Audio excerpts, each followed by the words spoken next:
Hello my dear story lovers, welcome back to my channel GGS library.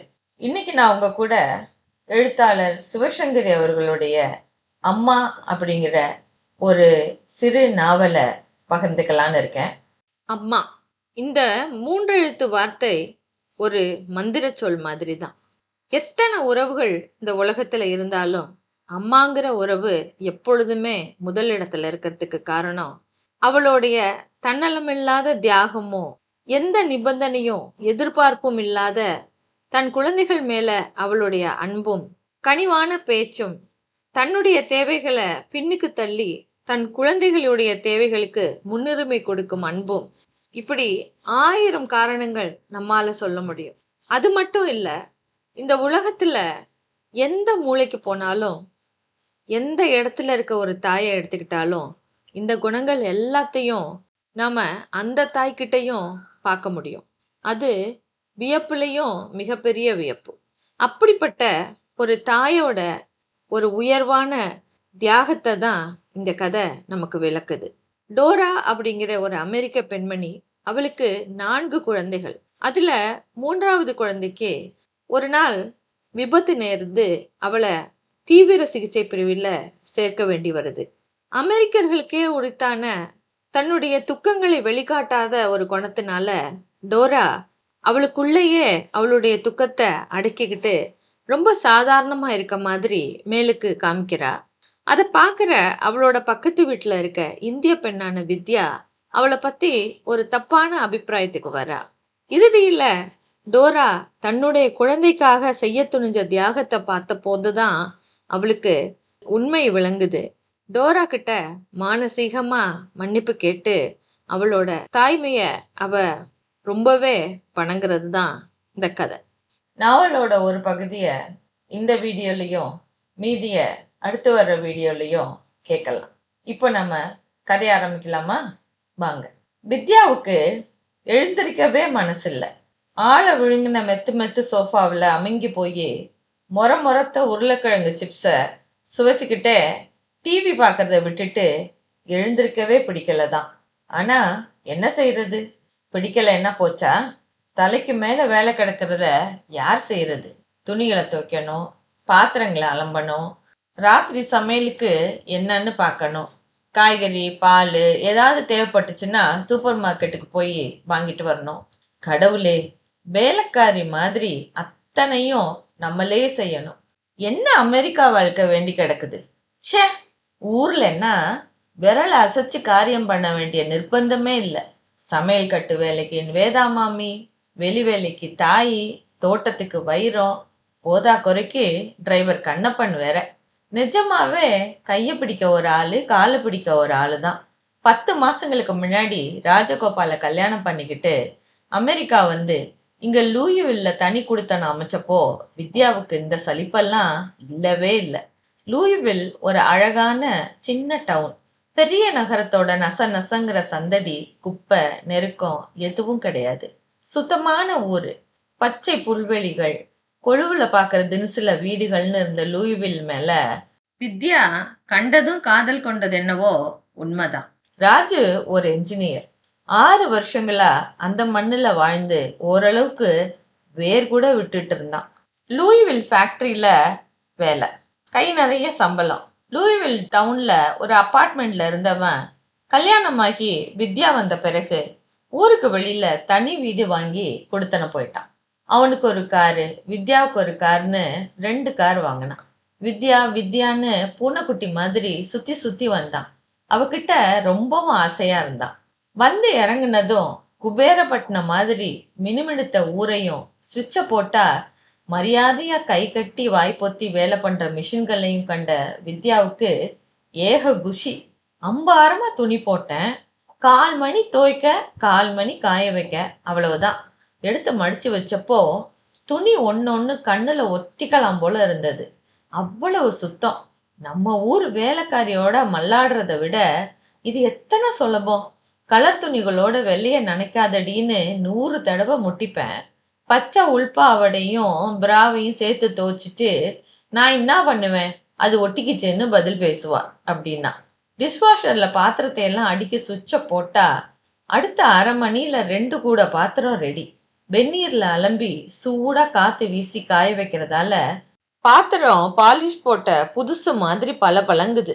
4 பொம்பளை உட்காந்துட்டு தேய்ச்சாலும் இந்த nervous வருமா அப்படின்னா. ஊர்ல தினம் 2 வேலையும் பெருக்கி துடைக்கிறதுன்னு பேரு. தூசியும் தும்பட்டையுமா வீடு சகிக்காது. இத்தனைக்கும் தாயோட யாராவது ஒருத்தர் கூட நிக்கிறதுக்கு குறைச்சல் இல்ல. காத்தால தட்டி சுத்தம் பண்ண ஜாமான் மேல சாயந்தரம் பேர் எழுதலாம். அத்தனை தூசி. இங்க பாருங்க எவ்வளவு சுத்தம். வாரம் ஒரு நாள் வேக்யூம் பண்றேன். ஆனாலும் 2 வேலையும் வேலை மெனக்கட்டு யாரோ உட்காந்துட்டு தட்டுற மாதிரி வீடு ஜொலிக்குது அப்படின்னா. 2 கார் இருக்கிறது எவ்வளவு வசதியா இருக்கு. அங்க குட்டியோண்டு ஃபியட் கார் ஒண்ணு வச்சுக்கிறதுக்குள்ள போதும் போதும்னு ஆயிடும். டிரைவர் ஒருத்தன் எவ்வளவு சம்பளம் கொடுத்தாலும் நன்னா அலம்பி தொடப்பான்னு சொன்னோன்னா அவன் செய்யறத தான் செய்வான். காருக்குள்ள ஏறி உட்காந்தா கால்ல மண்ணு நர நரன்னு நெருடும். கண்ணாடி சீட்டெல்லாம் தூசியா இருக்கும். அவ்வளவு காசை போட்டு வாங்குற கார் மேல நம்ம அக்கறை அவனுக்கேது அப்படின்பா ஒரு நாள். ஒரு நாளைக்கு ஒன்னா முதல் 1 மாசமும் வித்யா வாய் ஓயாம அந்த நாட்டை அதிசயிச்சு சொந்த நாட்டை குறை சொன்னதுக்கெல்லாம் ராஜு பதிலே சொல்லல. சின்ன சிரிப்பு உதடுகள்ல விளையாட உன்னோட மோகம் 30 நாள் சுபாவம் எனக்கு புரியுதுங்கிற தினசுல பார்ப்பான். அவ்வளவுதான். மோகம் 30 நாள்னு இத்தனை கச்சிதமா யார் சொன்னாங்களோ அவங்கள தலையில வச்சுதான் கூத்தாடணும். முதல் மாசம் அமெரிக்கா அப்படின்னு தலைகால் புரியாம குதிச்ச வித்யா 2வது மாசம் கொஞ்சம் அடங்குனா. 3வது 4வதுன்னு போக போக அமெரிக்கா அடங்கி போய் அப்பப்போ சே அமெரிக்காங்கிற முணுமுணுப்பு எழ ஆரம்பிச்சு மாசம் எண்ணி 6 முடியறதுக்குள்ள ராஜு கிட்ட வாய் விட்டு, என்ன ஊர் வேண்டி கிடக்கு ராஜு, என்ன ஆனாலும் நம்ம ஊர் மாதிரி ஆகாதுன்னு தான் தோணுதுன்னு சொல்ற அளவுக்கு வித்யா மாறித்தான் போனான். பின்ன சுவிட்ச போட்டா மெஷின் தாசனா வேலை செய்யறது உண்மைதான்னாலும் அதுக்கு முன்னாடியும் பின்னாடியும் செய்ய வேண்டிய காரியங்கள் எத்தனை இருக்கு. ஒரு மூட்டை அழுக்கு துணிய வாஷர்ல சோப்பு போட்டு 1/4 மணிக்கு பிறகு எடுத்து திரும்ப ட்ரையர்ல போட்டு அது காஞ்ச பிறகு எடுத்து மடிக்கணும். தேவையானதை இஸ்திரி பண்ணணும். பாத்திரங்களை டிஷ்வாஷர்ல போட்டு எடுக்கிறதுலயும் ஏக நச்சு வேலை. ஒன்னொன்னா எடுத்து கவிழ்க்கிறது கூட பெருசு இல்ல. ஆனா பாதி பாத்திரங்களை நாமே அழுத்தி தேய்க்கணுமே, அதுதான் மகா கஷ்டம். பீங்கா பாத்திரங்களை தான் அது நல்லா அலம்பும். நம்மோட சமையல்ல உபயோகப்படுத்துற கறி வதக்குற இரும்பு சட்டி, குழம்பு வைக்கிற அலுமினிய கிண்ணம் இதெல்லாம் அதுக்கு தேய்க்க தெரியாது. தேய்ச்சாலும் எண்ணெய் அப்படியே இருக்கும். பிச்சுக்கு பிச்சுக்குன்னு கையில ஒட்டும்.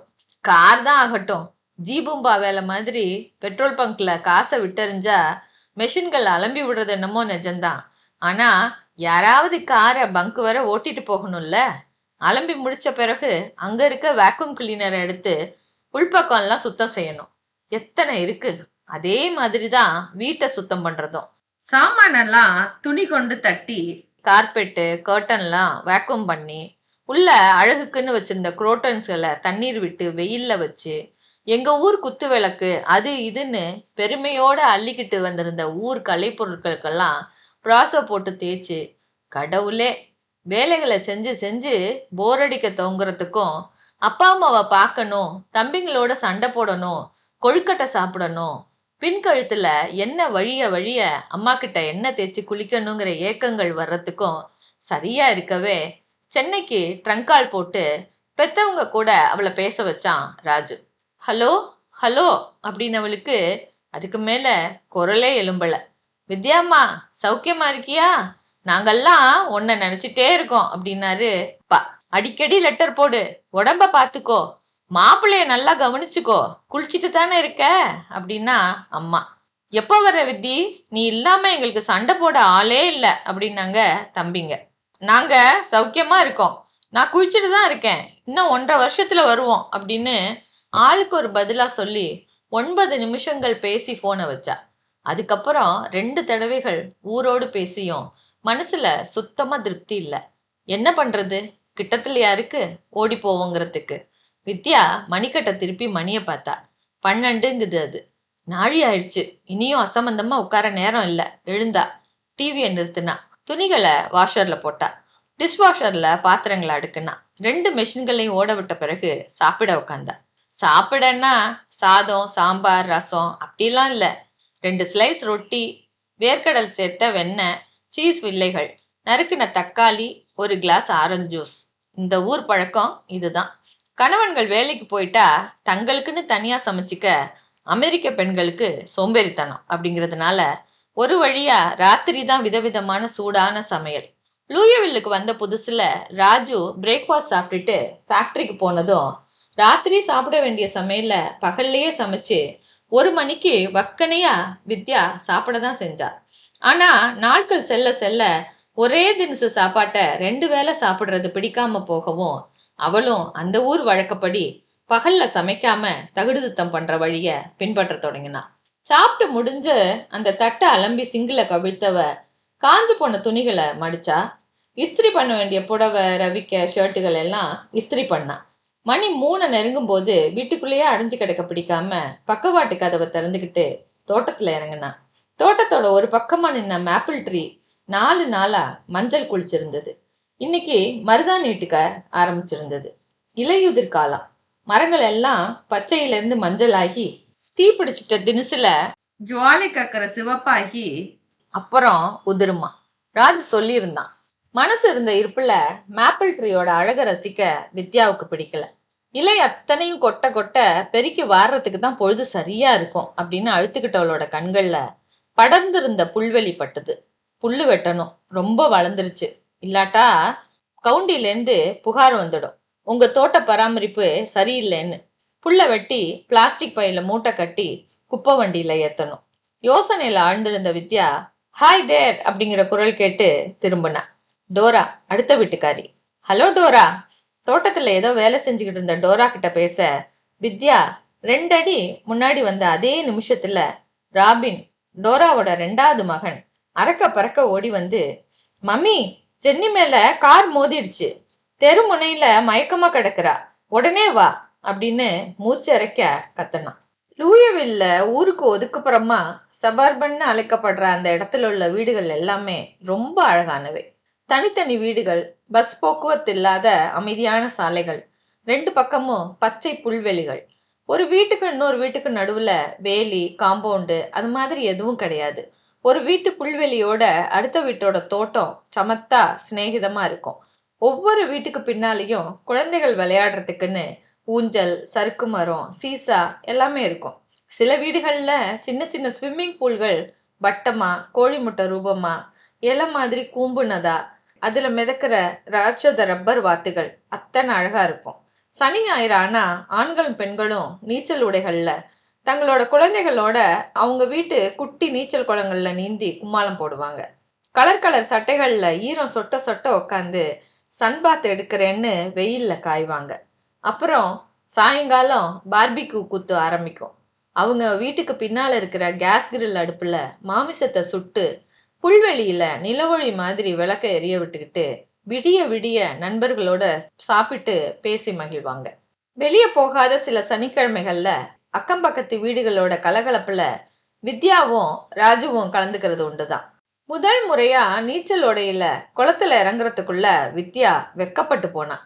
ச்சே, அது எப்படி ராஜு, அத்தனை ஆம்பளைங்க நடுவுல என்னால முடியாது அவ சொல்லவும் ராஜு சிரிச்சான். அந்த ஆம்பளைங்களுக்கெல்லாம் உன்னை பாக்குறத தவிர வேற வேலையே இல்லைன்னு நினைச்சியா டார்லிங்? எனக்கு வெக்கமா இருக்கு. கமான் வித்யா, எல்லா பொண்ணுங்களும் ஸ்விம் சூட்ல சகஜமா இருக்கிற நாடு இது. இவாளுக்கு தேவையில்லாத தயக்கம் எல்லாம் கிடையாது. நீ நாணி கோணிக்கிட்டு ஓரமா நின்னாதான் உன்னை கவனிப்பா. பிகு பண்ணாதம்மா. அன்னைக்கு குளத்துல இறங்கின பிறகு ராஜு சொன்னது எத்தனை நிஜங்கிறத வித்யா புரிஞ்சுக்கிட்டா. ஒரு கண்ணாவது இவ மேலோ இல்ல வேற எந்த பெண்ணோட உடல் மீதோ அசிங்கமா மேயவே இல்லை. ஜார்ஜெட் புடவை கட்டிக்கிட்டு சென்னை தெருவுல இவ நடந்தப்போ அவளை பார்த்த கண்களோட ஒப்பிட்டா இங்க ஒண்ணுமே இல்லை. வித்யா சுத்த சைவம்.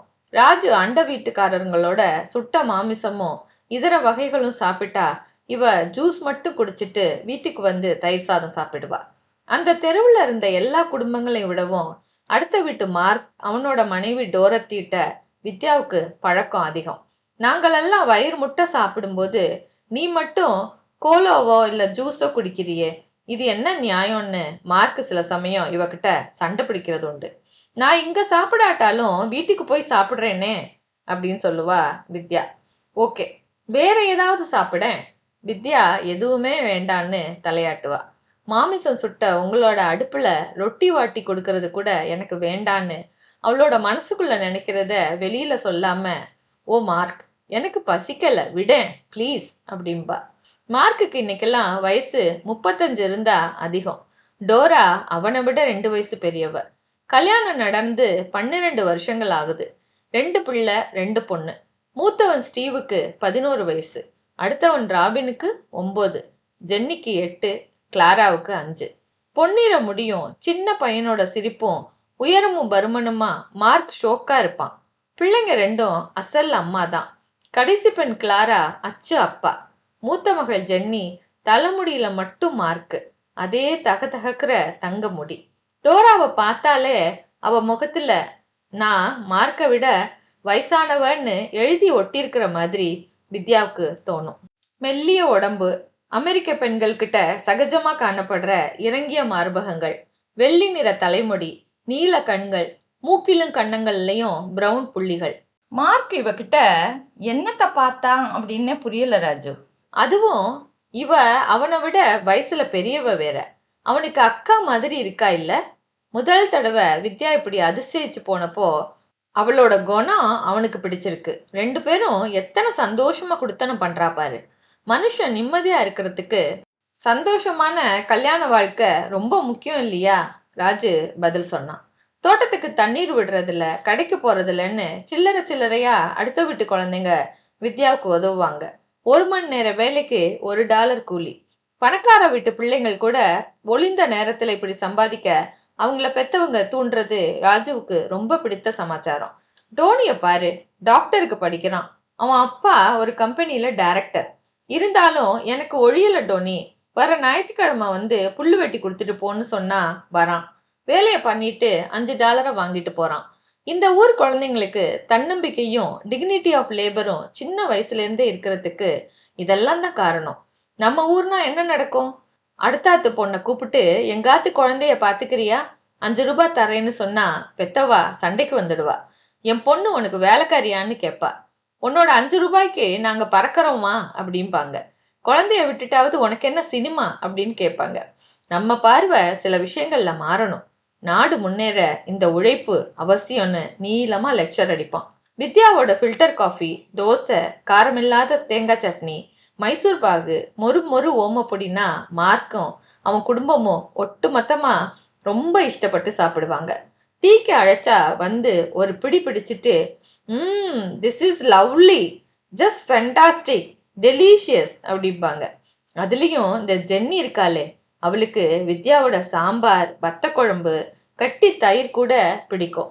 தினம் இங்க ஒரு தரம் எட்டி பார்த்து இன்னைக்கு என்ன ஸ்பெஷல் அப்படின்னு கேட்டு சமையல ருசி பார்க்காம போக மாட்டா. அவளோட பள்ளியில ஃபேன்சி ட்ரெஸ் போட்டி நடந்தப்போ வித்யா அவளுக்கு இந்தியன் பிரைடு வேஷம் போட்டு விட்டா. 2வது பரிசு ஜென்னிக்கு தான். வித்யாவோட பட்டுப்புடவையும் நகையுமா ஜென்னி சிரிச்ச சிரிப்புக்கு முதல் பரிசே கிடைச்சிருக்கணும். அத்தனை அழகு. அந்த ஜென்னிக்கா விபத்து? கடவுளே! டோரா ஒரு நிமிஷம் அப்படியே நின்னா. ஆன்னு கத்தல, குதிக்கல. அப்புறம் புல்வெளி வழியா வீட்டை சுத்திக்கிட்டு வாசலுக்கு ஓடுனா. வித்யாவும் ராபின் நீ இங்கேயே இரு அப்படின்னு சொல்லிட்டு டோராவை பின்தொடர்ந்தா. 4 வீடுகள் தள்ளி தெரு வளைஞ்சு திரும்புற இடத்துல அந்த வளைவுல புழுவா சுருண்டு ஜென்னி. ஓரமா ஒரு டொயோட்டா வண்டி. குழந்தைகிட்ட சலனம் எதுவும் இல்ல. மண்டையின் அடியில குளமா தரையில சிவப்பு ரத்தம். வயிற்று பக்கம் டயர் ஏறின தடம். ஜென்னிக்கு உயிர் இருக்குதா இல்லையா? வித்யாவுக்கு கண்கள்ல ஜலம் கட்டிக்கிட்டது. அந்த ரத்தமும் சுருளலும் வயிற்ற சங்கடப்படுத்த டோராவை பார்த்தா. கண்கள் ஜென்னிய வெறிக்க டோரா மரம் மாதிரி நின்னுட்டு இருந்தா. பாஞ்சு குழந்தைய தூக்காம ஏன் இப்படி நிக்கிறா? பிரம்ம பிடிச்சிருச்சா? வித்யா ஒரு அடி முன்னாடி வந்தா. ஜென்னி அப்படின்னு அழைச்சிக்கிட்டே கைகளை நீட்டி குழந்தைய புரட்ட குனியும் போது நோ, டோன்ட், அவளை தொடாத, வேண்டாம் அப்படின்னு டோரா கத்தி தடுக்கவும் அவ ஒன்னும் புரியாம விழிச்சா. அடிபட்டு கிடக்கிற குழந்தைய தொடக்கூடாதா? ஏன்? அனாத மாதிரி கீழே கிடக்கிற பொண்ண ஏன் தொடக்கூடாதுங்கிறா? திடும்னு வித்யாவுக்கு அவளோட தம்பி கணேஷ் கால் உடைச்சுக்கிட்ட சம்பவம் ஞாபகத்துக்கு வந்தது. மாடிப்படியில விழுந்த கணேஷோட காலு நிமிஷத்துல புஷ்ஷுன்னு வீங்குனுச்சு. வலி தாங்காம தவிச்ச பிள்ளைய தூக்கி வச்சுக்கிட்டு அம்மா தவிச்ச தவிப்பென்ன, உருகுன உருகல் என்ன, அந்த தாயோட துடிப்பு இவளுக்கு ஏன் இல்ல? மனசுக்குள்ள வித்யா வியந்து போய் நின்றுட்டு இருக்கும்போது உய் உயின்னு கத்துக்கிட்ட ஆம்புலன்ஸ் வந்துடுச்சு. இந்த அமெரிக்காவில் இதை பாராட்டதான் வேணும். விபத்து நடந்த 4வது நிமிஷம் ஆம்புலன்ஸும் போலீஸும் ஓட்டமா ஓடி வந்துடுது. என்னமோ விபத்து நடக்க போகுதுன்னு ஜோசியம் பார்த்துட்டு அடுத்த தெருவிலேயே காத்துட்டு நின்றுட்டு இருந்த தினசுல ஆம்புலன்ஸ்ல இருந்து வெள்ளை யூனிஃபார்ம் போட்ட 2 ஆட்கள் இறங்குனாங்க. ஸ்ட்ரெச்சர்ல ஜென்னி அலாக்கா தூக்கி படுக்க வச்சாங்க. வேனுக்குள்ள கொண்டு வந்து வச்ச உடனே டாக்டர் ஒருத்தர் ஆக்சிஜன் குழாயை பொருத்தினாரு. கதவுகள் மூடப்பட்டது. யாரோட பொண்ணு இவ? தெரிஞ்சவங்க யாராவது இங்க இருக்காங்களா? விபத்து எப்படி உண்டானுச்சு? ஒரு வார்த்தை, ஒரு கேள்வி, ஒண்ணுமே இல்ல. வந்த வேகத்திலேயே திரும்ப ஆம்புலன்ஸ் உய் உயின்னு கத்திக்கிட்டு புறப்பட்டதும் வித்யா தன்னை உலுக்கிக்கிட்டா. என்ன இது? இவங்க பாட்டுக்கு வந்தாங்க போறாங்க. டோரா அவங்க கூட போக வேண்டாமா? அவங்களும் எதுவும் கேட்கல, இவளும் எதுவும் சொல்லலையே. என்ன இதெல்லாம்? ஒன்னும் புரியாம அவஸ்தைப்பட்டவ கைய நீட்டி டோராவோட தோள்களை பிடிச்சு டோரா அப்படின்னு அழைச்சா. கண்கள்ல இந்த ஆம்புலன்ஸ் மறைஞ்ச பிறகு வித்யா பக்கம் திரும்பினா Dora. Yes, are you alright? Yes. உனக்கு ஹாஸ்பிட்டலுக்கு போக வேண்டாமா? போகணும். வீட்டுக்கு போய் மார்க்கு கிட்ட விஷயத்த சொல்லிட்டு கிளம்பணும். அதுக்குள்ள ஆம்புலன்ஸோட கூப்பாட்டை கேட்டுட்டு அந்த தெருக்காரர்கள் 1-2 பேர் அங்க வந்து விட்டு இருந்தாங்க. என்னாச்சு? ஆம்புலன்ஸ் சத்தம் கேட்டது. என்ன விஷயம்? விபத்துக்கு சாட்சியா நின்று இருந்த பையன்கள் அவங்க கிட்ட விவரத்தை சொல்லும் போது டோரா வீட்டை பார்த்து திரும்பி நடந்தா. அவளை ஒட்டி நடந்த வித்யாவால டோரா மனசுல என்ன நினைக்கிறான்னு தெளிவா புரிஞ்சுக்க முடியல. எதுவும் பேசாம வீட்டுக்கிட்ட வந்து உள்ள நுழையறதுக்கு முன்னாடி டோரா ஒரு கணம் நிதானிக்கிறா. வித்யாவை ஏறிட்டு பார்த்தவ கிசுகிசுப்பா பேசினா. எனக்கு கொஞ்சம் படபடப்பா இருக்கு. வித்யா, உனக்கு சம்மதம்னா என்னோட வண்டியை உன்னால ஓட்டிட்டு வர முடியுமா? இதென்ன கேள்வி டோரா? உன் வண்டி வேணாம், என்னோட வண்டியிலே போலாம். 2 நிமிஷம் அவகாசம் கொடு. வித்யா கால்களை அகலமா வச்சு தன்னோட வீட்டுக்கு போனா. ராஜுவோட போன்ல தொடர்பு கொண்டவ நீட்டி முழக்கி பேசாம, ஜென்னிக்கு ஆக்சிடென்ட், டோராவை கூட்டிட்டு ஹாஸ்பிட்டலுக்கு போறேன், நீங்க மார்க்கு கிட்ட விஷயத்த சொல்லிடுங்க அப்படின்னு சொன்னா. கார் சாவியை எடுத்துக்கிட்டு பக்கவாட்டு கதவை இழுத்து சாத்தின பின்னாடி ஷெட்டுக்கு போற கதவை திறந்துகிட்டு கார்ல ஏறினா. காரை ஸ்டார்ட் பண்ணி ரிவர்ஸ் பண்ண உடனே ஷெட்டோட கதவு தானா திறந்து வண்டி வெளியேறினதும் மூடிக்குச்சு. வீட்டு வாசல்ல தயாரா நின்ன டோராவை ஏத்திக்கிட்டு ஹாஸ்பிட்டலை நோக்கி வண்டியை விரட்டுனா வித்யா. தெருமுனையில நின்ன டொயோட்டாவை காணோம். போலீஸ் இழுத்துக்கிட்டு போயிட்டாங்களோ? யார் வண்டி அது? டோராவை கேட்கலான்னு நினைச்சு அவ பக்கம் திரும்பின வித்யா நினைப்ப மாத்திக்கிட்டா. சிகரெட்டை பிடிச்சவன இருக்கையில சாஞ்சிட்டு இருந்தவள கலைக்க மனசு இல்லாம பார்வைய பாதையில செலுத்தினா. டோரா அடிக்கடி சிகரெட் பிடிக்கிறவ இல்ல, மனசு சரியில்லாதப்போ பிடிப்பேன்னு சொல்லுவா. போகுது. ஜென்னி அடிபட்டதுல துக்கம் பீறிட்டுக்கிட்டு எழாட்டாலும் சிகரெட் பிடிக்கிற அளவுக்காவது மனசு வேதனைப்படுதே. சந்தோஷம். 10 நிமிஷங்கள்ல வண்டி மருத்துவமனைக்குள்ள நுழைஞ்சுது.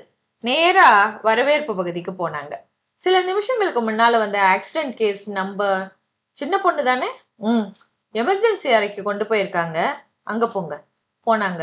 கண்ணாடி கதவு வழியா உள்ள எட்டி பார்த்தப்போ ஜென்னிய சுத்தி 4-5 டாக்டர்ஸும் நர்ஸும் நிக்கிறது புரிஞ்சது. ஒரு நர்ஸ் ஜென்னியோட உடைகளை கத்தரிச்சு எடுத்தா. இன்னொருத்தி அவ கையில இருந்து ரத்த பரிசோதனைக்காக ரத்தம் எடுத்தா.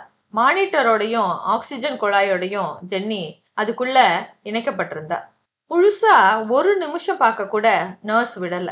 இங்க யாரும் நிக்க அனுமதி கிடையாது, தயவு செய்து ரிசப்ஷன்ல காத்துருங்க. பிளீஸ். ஜென்னி எப்படி இருக்கா? சொல்ல முடியுமா? உயிர் இருக்குதா இல்லையா? மெல்லிய குரல்ல டோரா கேட்ட கேள்வி வித்யாவை சங்கடத்துல ஆழ்த்துது. இப்படி மண்டையில அடிக்கிற தினசுல கேள்வி கேட்க டோராவுக்கு நான் கூசலையா? இப்போ ஒன்னும் சொல்ல முடியாது.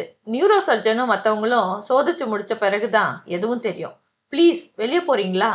மேற்கொண்டு ஒரு வார்த்தையும் பேசாம டோரா வெளியில வர வித்யா தொடர்ந்தா. நாற்காலியில சாஞ்ச டோரா கண்களை மூடிக்கிட்டா. அது ஒரு பெரிய மருத்துவமனை.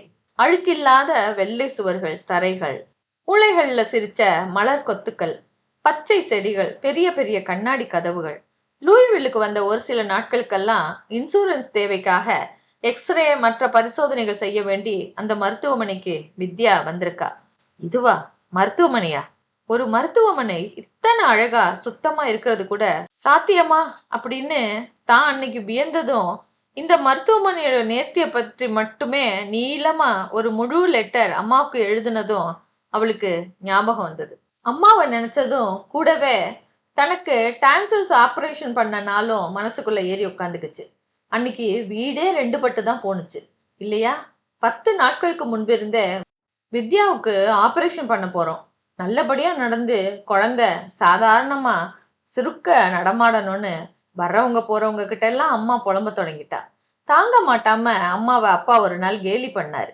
உன் புலம்பல கேக்குறவா வித்திக்கு என்னமோ கேன்சர் ஆபரேஷன் தான் பண்ண போறோம்னு பயந்துட அப்படின்னு அப்பாவை முடிக்க விடல அம்மா.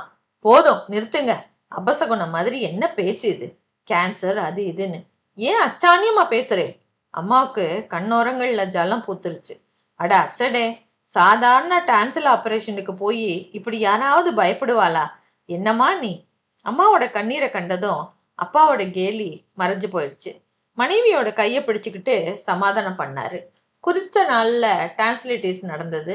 மயக்கம் தெளிஞ்சு வித்யா கண்ணு முழிக்கிறதுக்குள்ள அம்மா தவிச்சு போயிட்டாலாம் சொன்னாங்க. அப்புறம் வலிக்குதுன்னு நர்ஸ் கொடுத்த லெமனேட் ஐஸ்கிரீமை கூட விழுங்க முடியாம வித்யா அவஸ்தைப்பட்டதும் பொறுக்காம, என் செல்லமே உனக்கு வலிக்குதாடி அம்மா, நான் என்ன பண்ணுவேன்னு அம்மா கண்கள் கலங்க அரட்டுனத இப்போ வித்யா நினைச்சு பார்த்தா.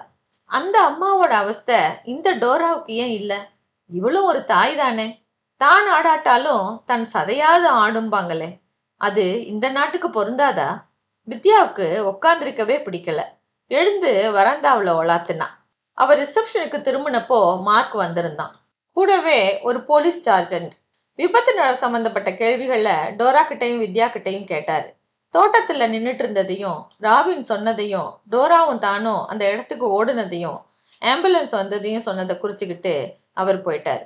உனக்கு சிரமமா இருந்தா வீட்டுக்கு போயேன் வித்யா. சிரமமா? எனக்கா? இல்ல, ஜென்னிக்கு எப்படி இருக்குன்னு தெரிஞ்சுக்காம நான் போக விரும்பல. மேற்கொண்டு அரை மணி நேரம் ஆன பிறகு நியூரோ சர்ஜன் வந்தார். ஜென்னியோட மண்டையில சில இடங்கள்ல எலும்புகள் முறிஞ்சிருக்குதாம். ரத்த கட்டிகள் இருக்கலாமோன்னு பயப்படுறாராம். வயிற்றுல டயர் ஏறினதால சிறுநீரகம் பாதிக்கப்பட்டிருக்கலாமா. அந்த சோதனை இன்னும் முடியலையா. நியூரோ சர்ஜன்கிற முறையில உடனடியா தலையில ஆபரேஷன் பண்ணணும்னு நான் நினைக்கிறேன். வெளிப்படையாவே சொல்றேன், ஆபரேஷன் செய்யலைன்னா ஜென்னி கண்டிப்பா பழைக்க மாட்டா. செஞ்சாலும் அவ பிழைக்கிறது 1000ல் 1 சாத்தியம்தான். அந்த ஒரு சாத்தியத்தையும் முயற்சி பண்ணி பார்க்க நான் நினைக்கிறேன். உங்களோட உத்தரவு கிடைச்சா உடனே ஆபரேஷனை தொடங்கிடுவேன். மார்க் கொஞ்சம் யோசிச்சான். மனைவிய பார்த்தான். அவ லேசா தலைய ஆட்டவும் சின்ன குரல்ல பேசினான். கோ ஹெட் டாக்டர், வேற வழி இல்லையே. டாக்டர் உள்ள போயிட்டார். மார்க் எழுந்தான். போகலாமா? பதில் எதுவும் பேசாம டோரா கிளம்புனா. வீட்டுக்கா மார்க்? வித்யா கேட்டதுக்கு மார்க் ஆமான்னு தலையாட்டினான். வித்யாவுக்கு ரொம்ப அதிர்ச்சியா இருந்தது. வீட்டுக்கா? மனைவி அழைச்சுக்கிட்டு வீட்டுக்கா கிளம்புறான்? இங்க மக உயிருக்கு ஊசலாடிக்கிட்டு இருக்கும்போது இவங்க வீட்டுக்கா கிளம்புறாங்க? இங்க இருக்க வேண்டாமா? தேவையில்லை. ஆபரேஷன் முடிய பல மணி நேரம் ஆகும். அது வரைக்கும் இங்க உட்காந்துக்கிட்டு என்ன பண்ண போறோம்? நல்லதோ கெட்டதோ சேதி எதுவானாலும் வீட்டுக்கு டாக்டர் போன் பண்ணிடுவார். டோரா பேசிக்கிட்டே நடந்தா. மார்க் கார்ல டோரா ஏறிக்கவும் தன்னோட கார்ல தனியா வீடு வந்து சேர்ந்தா வித்யா. ஷெட்ல ராஜுவோட வண்டி நின்னுட்டு இருந்தது. கதவை திறந்துகிட்டு உள்ள நுழைஞ்சா. சோஃபாவுல உட்காந்தப்போ அடக்க மாட்டாம துக்கம் பொங்குச்சு. ஏய், என்ன விஷயம்? ராஜுவோட கேள்விக்கு வித்யா பதில் சொல்லல. தொண்டைய அடைச்சுது. கண்கள்ல நீர் பெருகுனது. கூடவே யாரோ பெத்த பொண்ணுக்காக நான் ஏன் இத்தனை அவஸ்தைப்படுறேன்? சொந்த அப்பா அம்மாவே அவளை பத்தி கவலைப்படாம இருக்கும்போது நான் ஏன் வேதனைப்படுறேன்னு தம் மேலேயே கோபமும் எழுந்தது. ராஜு சூடா காஃபி கலந்து வந்து அவகிட்ட நீட்டினான். கொஞ்சம் ஆசுவாசம் ஆன பிறகு வித்யா பேசினா. பொண்ணு இப்பவோ அப்பவோன்னு கிடக்கா, கூட இருக்காம 2 பேரும் வீட்டுக்கு வந்துட்டா ராஜு. இது என்ன அநியாயம்? மனசு எனக்கு பதைக்குது. அவளுக்கு ஒண்ணுமே இல்லையா? ராஜு வித்யாவை நிமிந்து, இதுக்கா நீ இப்படி அடிபட்டு போயிருக்கங்கிற ரீதியில பார்த்தான். என்னமோ யோசனை பண்ணுற தினசுல புருவம் முடிச்சா சுருங்குனுச்சு. ஹாஸ்பிட்டல்ல இருந்து இவ என்ன பண்ண போறா டார்லிங்? உள்ள போக இவாளுக்கு அனுமதி கிடையாது. ரிசப்ஷன்லயே உட்காந்துருக்கிறதுக்கு வீட்டுல மத்த குழந்தைங்களோட இருக்கலாமேன்னு வந்திருப்பா. இந்த விஷயத்துக்கு நீயே இவ்வளவு அப்செட் ஆகணும்? எனக்கு புரியலையே. சடார்னு வித்யா கண்களை விரிச்சா. கோபத்துல மூக்கு செவந்து போனுச்சு. கடவுளே, இப்படி பந்தபாசம் இல்லாம நடந்துக்கிறவாளோட நடத்தைய நியாயப்படுத்த உங்களால எப்படி முடியுது? இந்த மண்ணுல 6 வருஷம் வாழ்ந்ததுனால நீங்களும் இவாள மாதிரி ஜடமாயிட்டேலா? இல்லைன்னா இதுக்கா இப்படி அப்செட் ஆடுறேன்னு இத்தனை சாதாரணமா உங்களால எப்படி கேட்க முடியும்? குரல் மங்கி போக வித்யா திரும்ப அழத் தொடங்கினா. வித்யா, என்ன டார்லிங் இது? அந்த அழுகையும் விசும்பலும் அடங்க முழுசா 2 நிமிஷங்கள் ஆச்சு. தலையை தூக்கி கணவனை நேர்பார்வையா பார்க்காமலேயே வித்யா பேசினா. 2 மணி நேரமா நான் பட்ட அவஸ்தை எனக்கு தான் தெரியும். உங்களுக்கு அது புரியாது ராஜு. புரிஞ்சிருந்தா இப்படி கேட்டிருக்க மாட்டேன். ராபின் ஓடி வந்து அம்மா ஜென்னிக்கு ஆக்சிடென்ட்னு சொல்றான். இவ உடம்புல கடுகத்தின பதட்டத்தையும் காணோம். நான் துடிச்சு போயிட்டேன். தெருமுனையில குழந்தை கிடந்த பயங்கரத்தை இப்ப நினைச்சுட்டாலும் வயிறு கலங்குது. அந்த ரத்தம் விரல் கூட அசையாம ஜென்னி கிடந்த விதம், கடவுளே, அலறிண்டு குழந்தைய மடியில போட்டுக்கலான்ட்டு எனக்கு தோன்றது. இந்த டோராவானா ஆணி அடிச்ச மாதிரி நிக்கிறா. சரி, கோரமான காட்சிய பார்த்ததுல பிரம்ம பிடிச்சு போயிட்டான்னு நினைச்சு நான் ஜென்னிய தூக்க போறேன். இவ நோ தூக்காதேன்னு கத்துறா. டோராவுக்கு என்னாச்சு?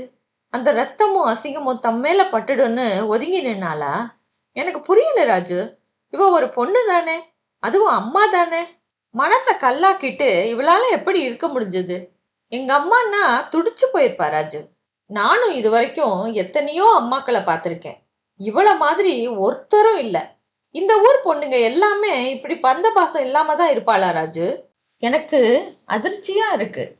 ராஜுக்கு என்ன பதில் சொல்றதுன்னே புரியல.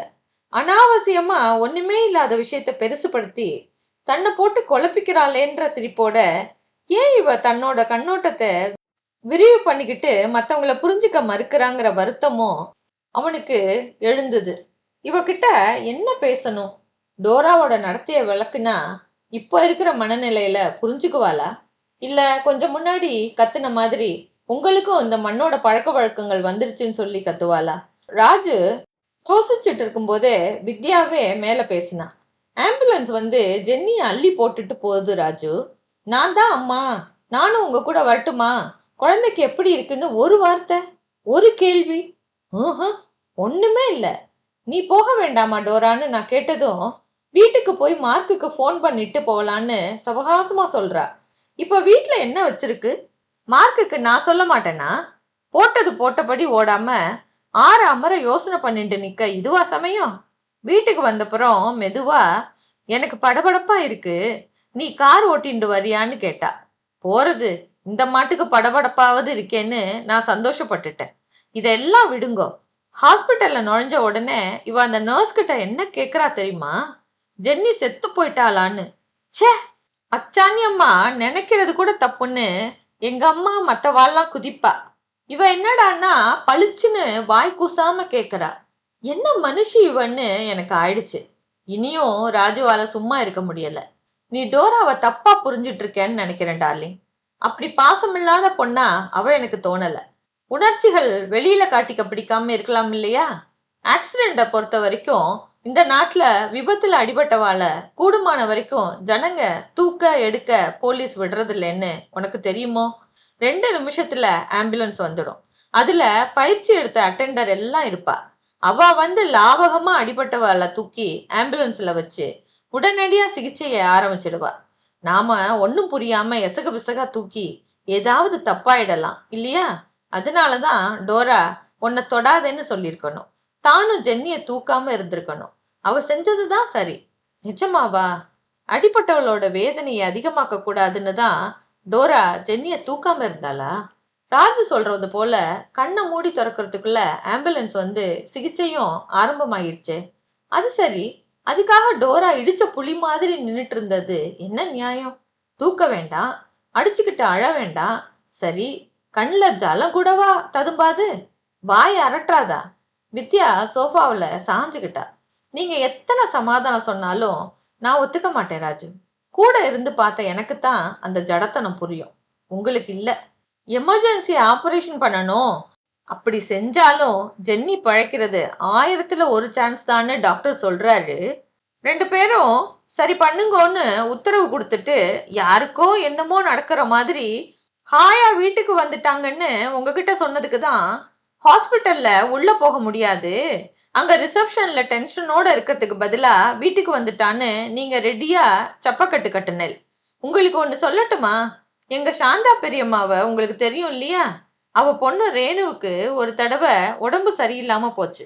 ஹாஸ்பிட்டல்ல 10 நாள் வச்சு பார்க்கணும்னு டாக்டர் சொன்னதால ரேணுவை அங்க சேர்த்து தானும் கூடவே இருந்தா. டாக்டர் கவனிச்சுட்டு இருக்கிறப்போ ஒரு நாள் ரேணு மயங்கி விழுந்தா. டாக்டருக்கு விஷயம் புரிஞ்சு போய் எமர்ஜென்சி மணியை அடிச்சிட்டு ஆபரேஷன் பண்ண தியேட்டருக்கு எடுத்துட்டு போயிட்டா. பொண்ணுக்கு அவசர ஆபரேஷன்னு பெரியம்மா கேட்டாலோ இல்லையோ அங்கே மயங்கி விழுந்துட்டா. அப்புறம் ரேணுவுக்கு ஆபரேஷன் நல்ல விதமா நடந்து அவ கண்ணு முழிச்சதும் தான் பெரியம்மாவும் எழுந்து உட்காந்துட்டா. நம்ம நாட்டுல அப்படி, இங்க இப்படி. நான் ஏன் அப்செட் ஆனேன்னு இப்போ உங்களுக்கு புரியுதா? பொண்ணுக்கு உபகாரமா இருக்க வேண்டிய சந்தர்ப்பத்துல உங்க பெரியம்மா தானும் ஒரு நோயாளியா படுத்துட்டது ரொம்ப வசதியான சமாச்சாரம், சரியான காரியம்னு நீ சொல்றியா? சரி தப்பு பத்தி நான் பேச வரல. அந்த நிமிஷத்துல ஒரு அம்மாவோட மனசு எப்படி துடிச்சு போகும்னு தான் நான் சொல்ல வந்தேன். உன்னோட பேசி பயன் இல்லைங்கிற தினசுல ராஜு ஒரு பார்வை பார்த்தான். அப்புறம் கைகளை நீட்டி சோம்பல் முறிச்சவன்னா எழுந்து சாப்பிடலாமா அப்படின்னா. தலைய அமுக்கி விட்டுக்கிட்டே வித்யா எழுந்தா. ஏன் தலைய பிடிச்சுக்கிற, வலிக்குதா? பின்ன வலிக்காம அசடு மாதிரி அழுதா? வித்யா சமையக்கட்டுக்கு போய் ஃப்ரிட்ஜை திறந்து பார்த்தா. என்ன சமைக்கலாம்? தலை வலிக்கிறதுன்னா சமைக்க வேண்டாமே வித்யா, நான் பீட்சா ஹவுஸுக்கு ஃபோன் பண்ணி பீட்சா கொண்டு வர சொல்லிடுறேன். தடிமனா சப்பாத்தி இட்டு அதுல நறுக்கின கத்திரிக்காய், கொடமிளகா, வெங்காயம், சீஸ் எல்லாம் அடர்த்தியா தூவி மேல தக்காளி சாஸ் விட்டு தயாரிக்கிற ருசியான பீட்சா அவளுக்கு ரொம்ப பிடிக்கும். வித்யா யோசிச்சா. அப்புறம் வேண்டான்னு தலையாட்டினா. யாரோட பொண்ணும் அடிபட்டதுக்கு நான் ஏன் கலங்கணும்? பெத்தவாளே வீட்டுல வயிறு முட்டை சாப்பிட்டுட்டு இருப்பா. அப்புறம் நமக்கு என்ன? வகையா நீங்க ஒரு வேளை தான் சாப்பிடுறேன், அதை கூட செஞ்சு போடாட்டா எப்படி? ஃப்ரிட்ஜில் வெங்காய சாம்பார் இருக்கு. ரைஸ் குக்கர்ல சாதம் ஆறதுக்குள்ள கோஸ் கறியும் ரசமும் பண்ணிடுவேன். பரபரன்னு உள்ள போன வித்யா வெந்நீர்ல முகம் அலம்பிக்கிட்டா. குக்கர்ல அரிசிய வச்சா. கோஸ் நறுக்கி வேக போட்டா. அது வெந்த நாடியில டேபிள்ல தட்டுகளையும் தயிர், ஊறுகாய், வறுவலையும் வச்சா. 20 நிமிஷத்துல கணவனை சாப்பிட கூப்பிட்டா. சாப்பிடும்போது வித்யா மறுபடியும் பழைய பேச்சுக்கே போனா. நன்னா யோசிச்சு பார்த்தா நீங்களும் நான் சொல்றத ஒத்துப்பேல் ராஜு. இந்த ஊர் ஜனங்களையும் அவளோட விட்டேத்தியான சுபாவத்தையும் பாக்குறப்போ எனக்கு சில சமயம் மிருகங்கள் ஞாபகம் தான் வருது. குட்டி எல்லாம் கொஞ்சம் பெருசானதும் பெத்தது அதுகளை விட்டு பிரிஞ்சிடுற மாதிரி தானே இவாளும் ஒட்டுதலே இல்லாம நடந்துக்கிறா. 15 வயசான பொண்ணும் பிள்ளையும் தனியா போய் இருக்கிறது இங்க எத்தனை சகஜமா இருக்கு. பல குடும்பத்துல அம்மா அப்பா வயசான காலத்துல தனியா ஹோம்ல இருக்கா. வருஷத்துக்கு ஒரு நாள் மதர்ஸ் டே, ஃபாதர்ஸ் டேன்னு கொண்டாடுறதோட சரி. இதுல பந்தமும் பாசமும் எங்க இருக்கு? அன்னைக்கு மிஸ்ஸஸ் ஜொனாதன் என் பொண்ணுக்கு 14 வயசாச்சு, ஆனா அவ இன்னும் ஆண்களோட பழக தயங்குறா, டேட் ஒத்துக்கவே மாட்டேங்கிறான்னு சொல்லி வருத்தப்பட்டது ஞாபகம் இருக்கா? பொண்ணு காலாகாலத்துல ஒருத்தனோட பழக ஆரம்பிச்சு தனக்குன்னு ஒரு வேலை தேடின்ட்டா சுருக்க தன்னை விட்டு போயிடுவா, ஒரு பொறுப்பு குறையுன்னு தானே அவ பேசினா. ஒரு அம்மாவால எப்படி இந்த தினசுல பேச முடியுது? எனக்கு ரொம்ப அதிர்ச்சியா இருந்தது. ரசத்தை கிண்ணத்துல விட்டு குடிச்ச ராஜுக்கு லேசா கமருது. கணிச்சுக்கிட்டு வித்யாவை பார்த்தான். ரொம்ப வேகமா இருக்கிற வாழ்க்கையில இதெல்லாம் சகஜம் டார்லிங். எல்லா வீட்டுலயும் 15 வயசுல குழந்தைங்க தனியா போயிடுறது இல்ல. சில குழந்தைகள் போக விரும்புனா அதை அம்மா அப்பா தடுக்கிறது இல்ல. அதுதான் நிஜம். சின்ன வயசுல இருந்து தன்னம்பிக்கையோட குழந்தைகள் வளர்க்கறதுனால அவ தனியா இருக்கணும்னு விரும்புறதுல அதிசயம் என்ன? இத வச்சுட்டு நீ இந்த நாட்டு மனுஷாளுக்கு பாசமே இல்லைன்னு சொல்றது எனக்கு வேடிக்கையா இருக்கு.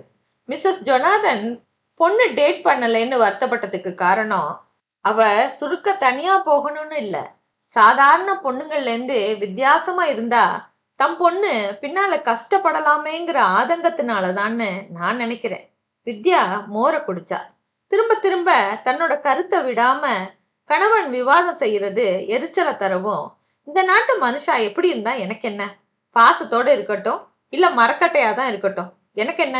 அதுக்காக நாம வீணா விவாதிப்பானு அப்படின்னவ திரும்ப கண்கள்ல நீர் ஊறுவதை உணர்ந்து சட்டுன்னு எழுந்து கையெழும்ப போனா.